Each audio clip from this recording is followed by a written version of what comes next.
everyone, thanks for joining in. It's European Stories of a Union from Volunteers. Today's guest is Marlene Walter. She's from Germany and currently doing her ESC project in France in the Normandy. And thank you, Marlene, for joining us today. Thank you for having me. Let's directly dive into our first question. So you decided to go to an ESC project, although COVID-19 already happened. So how did you come across the ESC? Actually, I was searching for a voluntary service program and I wanted to live abroad once more. So I had lived in Spain when I was 16 and I really enjoyed the experience. So I wanted to discover once again another culture, learn another language. Also, I just wanted to do something useful at the same time, like have a function and not be a tourist. And then there was also the reason that I wanted to get to know myself a little bit better, like become a little bit more independent, more confident. And also, like, I wanted to learn outside the academic system, so get more of non-formal education. That sounds great. And you started your EEC project already when you finished high school, so that's quite brave. And also during a pandemic where you don't know what will happen tomorrow. And how did you choose exactly your project that you're doing in the Normandy? Uh, I actually didn't really choose the project actively because I had sent a lot of applications all over Europe. So I applied mainly in France for education projects. I wanted to do a voluntary service in associations that promote Europe or democracy and intercultural exchange. And actually all of my application were refused. I got rejected by a lot of organizations, but one sent then my CV to an organization that was still searching for a volunteer. So they contacted me, and as it was also a project in the education domain that was promoting a cultural exchange, I accepted. And yeah, finally, I was super happy that I was going to spend a year in France. And why exactly France? Do you have any special relation to it, or was it just a favorite country of yours? I wanted to do a voluntary service in a country where I could already speak the language at least a little bit. Because I think for integration, language plays a huge role. And as I had taken 2 years of French course at high school, I was saying to myself, well, that would be nice to learn a bit more of French. And also, I was yeah, I liked the country itself because I had gone there on vacation with my parents. But actually, like, if it would have happened to be another country, I would have been happy as well. So it wasn't just France that I wanted to go to. So when did you start, or when did you took the train to France? That was in September of 2020. So now yeah, it's already 7 months that I'm staying in France. Yeah. I came by car with my mom. Yeah, and I remember quite well that I had a lot of fears in the beginning. Uh, I was kind of afraid I would be struggling a lot with the language, that maybe the kids wouldn't like me or something like that. So yeah, there was a lot of fear in the beginning, but also a lot of excitement. Yeah, totally reasonable, I think. And was it like possible, or did you have to deal with any corona restrictions when traveling to France? Back then, we didn't have to do any corona tests before getting into the country. But you had to wear the masks on the streets. There were also, well, I think the bars were still open, the restaurants as well, and all the shops. But like as well as in other parts of Europe, the theaters, all the cultural stuff was already closed. So there were some restrictions, but not as much as there are at the moment. Yeah, I see.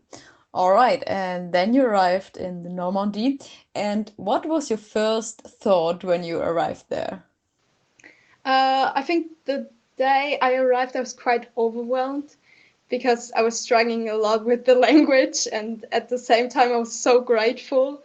The people from my organization, they seemed to be very friendly, and I remember also the first day I was driving in my volunteer car, so I have a car to get to my work.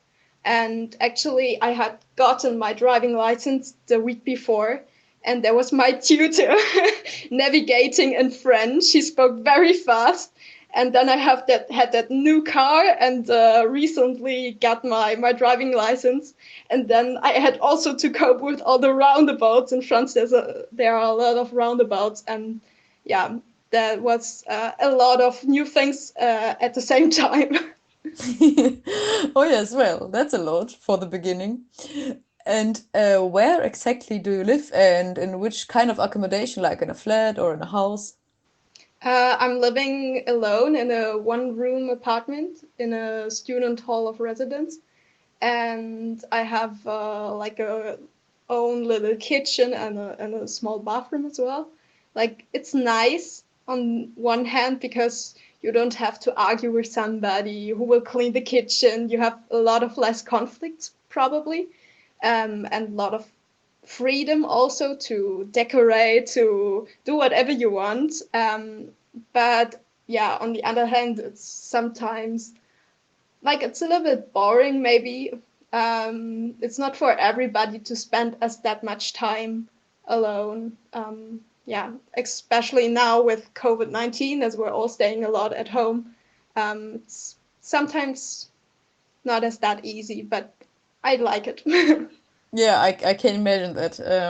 And how do you stay in touch with other volunteers? Because normally, or the previous guests, they always were in their group of people who they shared the flat with. And I guess there are also other volunteers in your project, maybe, or in your organization. So how do you stay in contact with them? Um, I don't have any other volunteers in my project or um, like that are working with me. But there is a WhatsApp group with all the volunteers in Normandy. So we actually did a meeting in October. Back then it was still possible. And that it's there where I got to know some of them. And now I'm still in contact with them, and we're doing actually a lot of stuff together because getting to know French people isn't as that easy as everything is closed. Yeah, but that's quite nice to have some volunteers around you that are experiencing more or less the same thing as you. Yeah, yeah, sure. So, what is your work actually about, or what do you do in your daily life?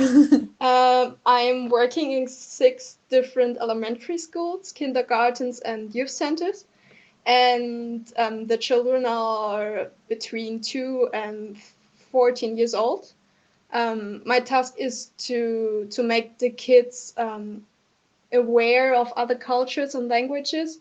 So in my case, I'm introducing them to German culture and language.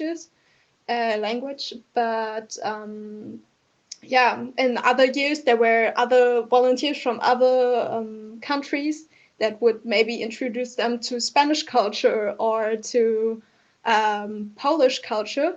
And I do my work by singing a lot with the kids in German. So I bring my guitar. We will sing some songs together. We dance also to learn vocabulary. We do games, quizzes, or little interactive presentations. And at the high school, I'm also an assistant in German classes, and at the youth center, I do the work of an animator, so mainly games and DIYs, things like that. That sounds like very various. I think it's Yeah, cool. it is. And like it's also all your workshops, they are also regularly or just once a month or I don't know.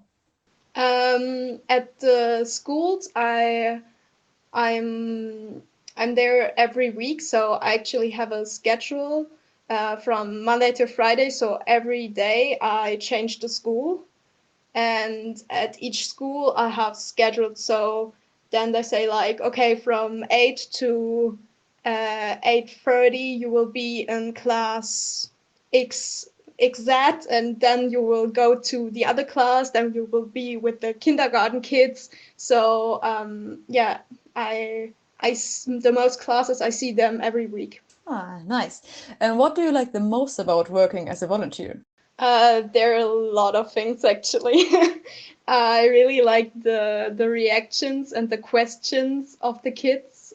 They're sometimes funny, sometimes quite creative, sometimes they're also quite interesting.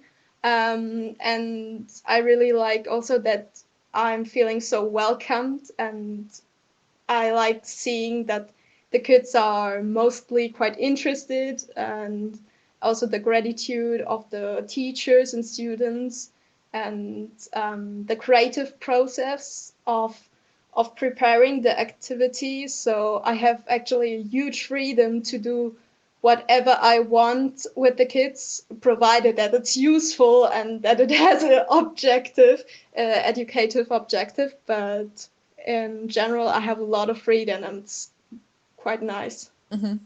And do you remember, or do you have any like favorite activity you do with the kids? Uh, I I really like singing with the kindergarten kids. So mainly I am showing them like illustrations, or I have also um, marionette. I don't know how to say it. Like, yeah, like puppets. And they then it's not me that's singing, but my hand, or we're also doing like little dances, and it's a really nice atmosphere. I like really seeing them having fun with me. And also, like, because it personally interests me, since the German-French relationship is kind of special, because in the history it was really bad, two world wars, but after that it got more and more friendly, and now it's a very strong relationship between France and Germany, also in terms of youth participation. Like, there is a, I don't know how you call it in English, but a youth organization, international youth organization, like this. Yeah, the offage. Yeah, exactly. I don't know how you call it in English actually. And like, what do people say to you, or what are their reactions when you say to them, "I'm from Germany"? Because we had already a girl.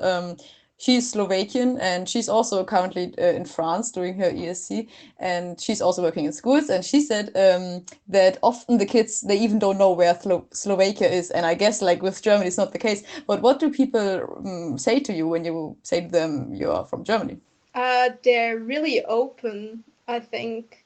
I think now the generation, they're like they just know Germany and France in peace, and with that like friendly and cooperative relationship.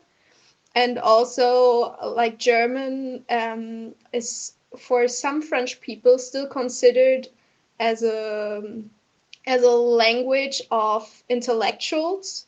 So it's quite appreciated when you learn German, and therefore they're quite respectful. They're just open, and there's almost never that notion of, oh, we once were in war, or like, yeah, enemies. Not at all. Ah, interesting. And has there been also some challenges for you that you had to overcome? Yeah, like in my work in the beginning, it was quite difficult for me, like to respond to the different needs and capacities of the different ages. So as I said, I'm working with kids that are 2 years old, but also with kids that are already 10 years or 14 years old. And I had to be strong to really be confident in front of a class and speak French. And also I was struggling with the pedagogical aspect of my work, so I always try to be respected without the need of shouting or without being harsh or angry at some point. So yeah, I just try to to do my best, but I was really, yeah, I wasn't as that confident in the beginning. Mm-hmm. And has there been something specific that you learn from it? I mean, you have still a couple of months to go, but did you like already had an aha moment? I would say that there are like some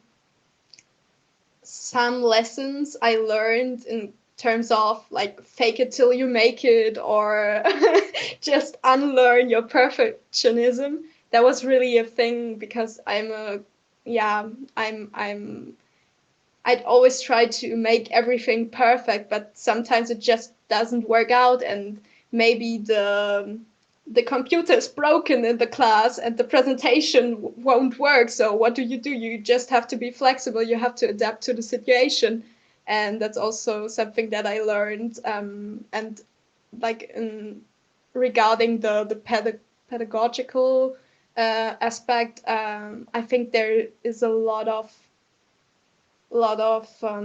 experience needed also. So it takes time, and you will have to get to know each other in order to see how you can react to certain situations. And now let's imagine you're at dinner with some friends of yours, and you know everyone is telling a funny story or crazy story, and you would like also to tell them a funny story from your ESC project or what you have experienced so far. So, which story would you tell to them? I would probably tell them the story of a weekend trip we did a couple of weeks ago. So we wanted to visit more places in Normandy, and I came across a website that listed the most beautiful villages in Normandy. So I chose two of them that were nearby, and we drove there. We were three volunteers, so two friends of mine and me, and in the first village, there was a castle that was recommended. And when we arrived, we saw that there wasn't really a parking facility, so we decided to park the car in the middle of nowhere at the side of a field. So that was the first thing that was a little bit like, yeah, bizarre. And then we walked to the castle and we realized that it was a private property. So we couldn't get as close as we would have wanted to get. And yeah, it was also quite small and not as beautiful as they had described the castle on the internet.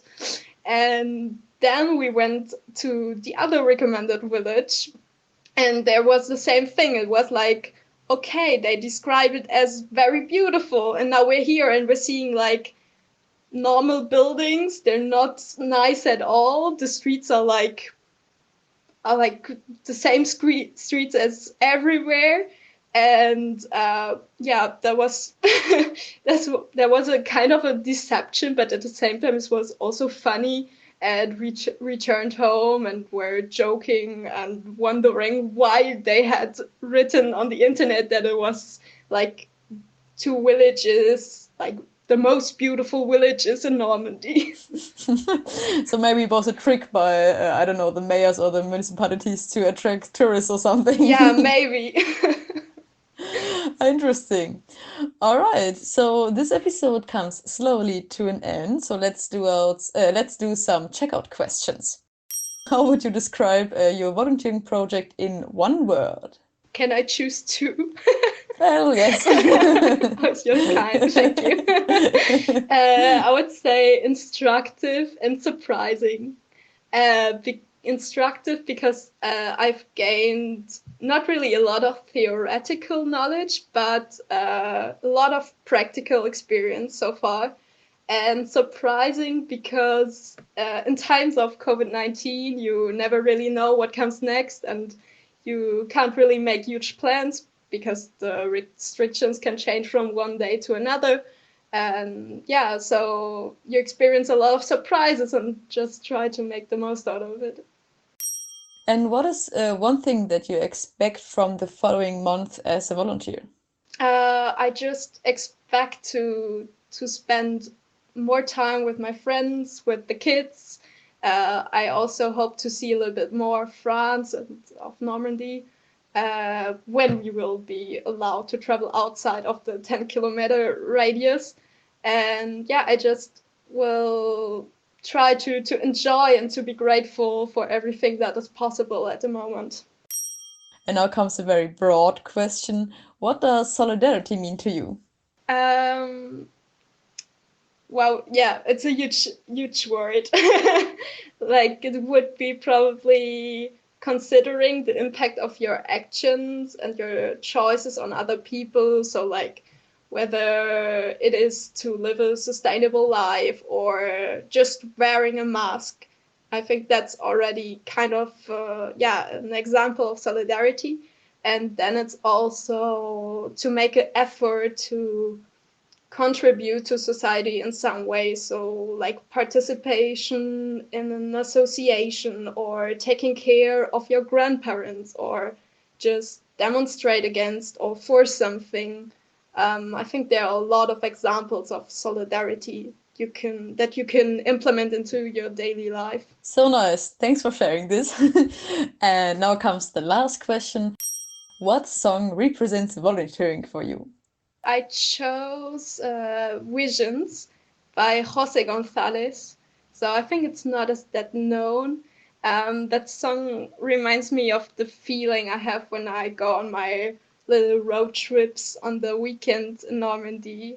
Um, and also, I like the lyrics because he says, like, look at the magic of reality while accepting with all honesty that we can't know what's next, but we're in this together. And I think that thing of we're in this together, that represents also a lot of volunteering, because in the end, yeah, it's a thing of solidarity. It's like cooperating, it's sharing, and yeah, at the moment, volunteering is also characterized by a lot of uncertainty.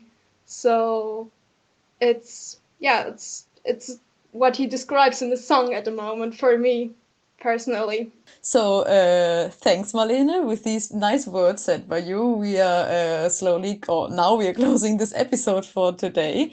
Thanks, dear listener, for listening to this episode with me and Marlene. Don't forget to check out our playlist. I will put your song in this. And also leave us a rating if you like on Spotify. No, on Spotify you can't rate us, but on Apple Podcast and everywhere else you would like to, or comment on YouTube. And yes, so have a nice day. Thanks, Marlene, again. Thank you. And we will hear us next week with Josie. Bye bye. Bye.